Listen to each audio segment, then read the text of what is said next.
You're watching Newsfeed AM. Let's continue the build-up to the Finance Minister's budget speech. The COVID-19 pandemic, the floods, July riots, not to mention the debilitating power cuts. They've weakened an already fragile South African economy. To unpack this, we'll look now at the analysis of Dr. Lumkile Mondi. He's a political economist joining us now via the virtual platform. Dr. Mondi, thank you very much for your time. I've mentioned all of this above, but what stands out today and perhaps is going to be listened to very closely by people is just how much money is going to be allocated towards the Eskom debt.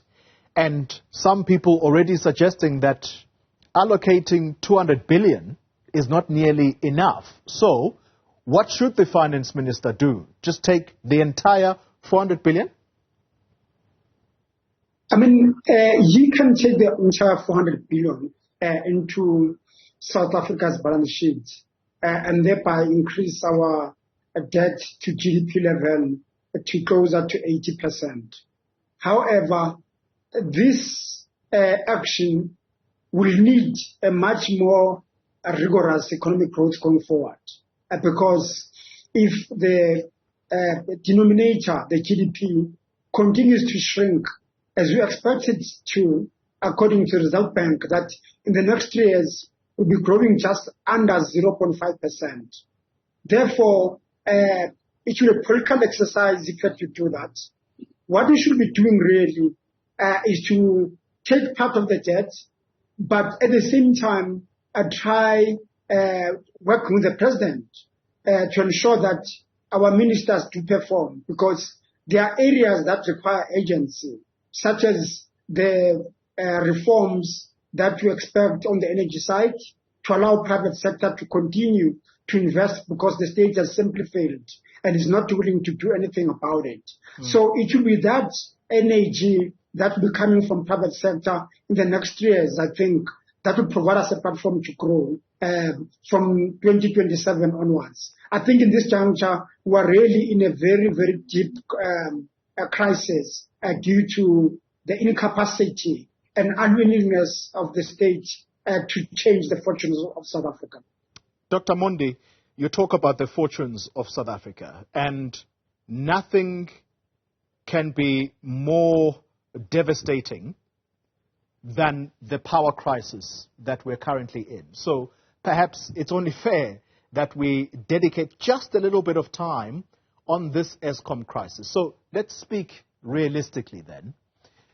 If the minister does take 200 billion, it means that Eskom is still going to be settled with 200 billion that is left in terms of this debt.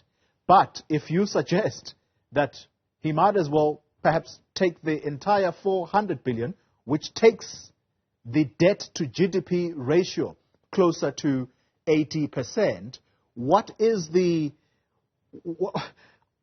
likelihood of the country's financing or finances coming closer to something that is completely unmanageable if it does reach that 80% debt to GDP ratio? Because that's troublesome, is it not?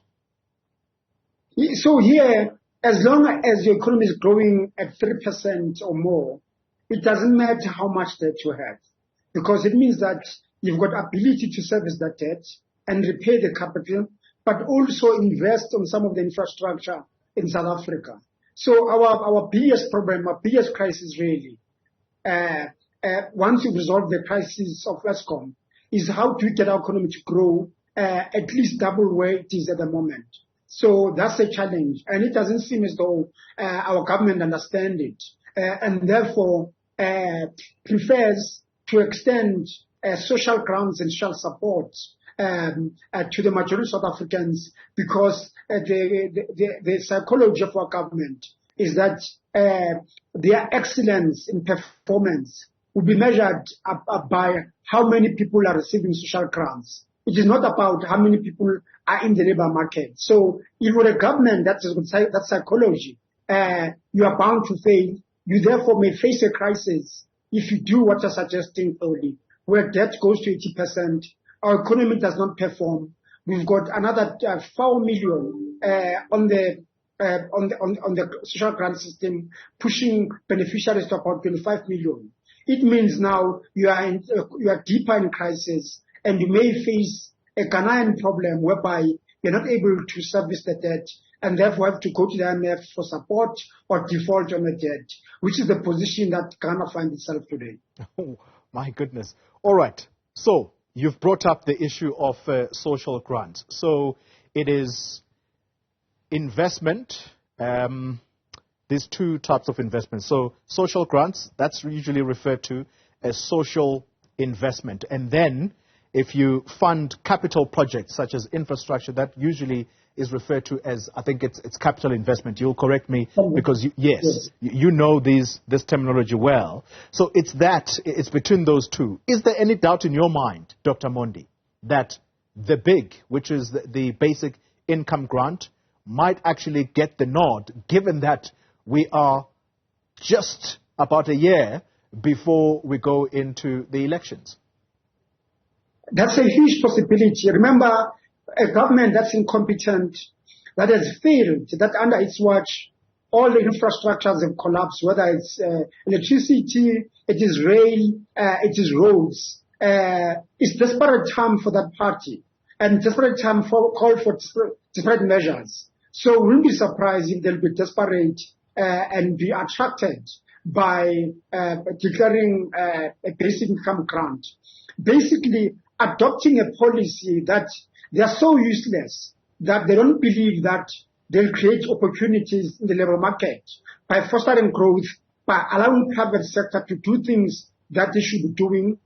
But they'll be happy just to have many South Africans unemployed, sitting at home and receiving basic income. That's the philosophy of this government.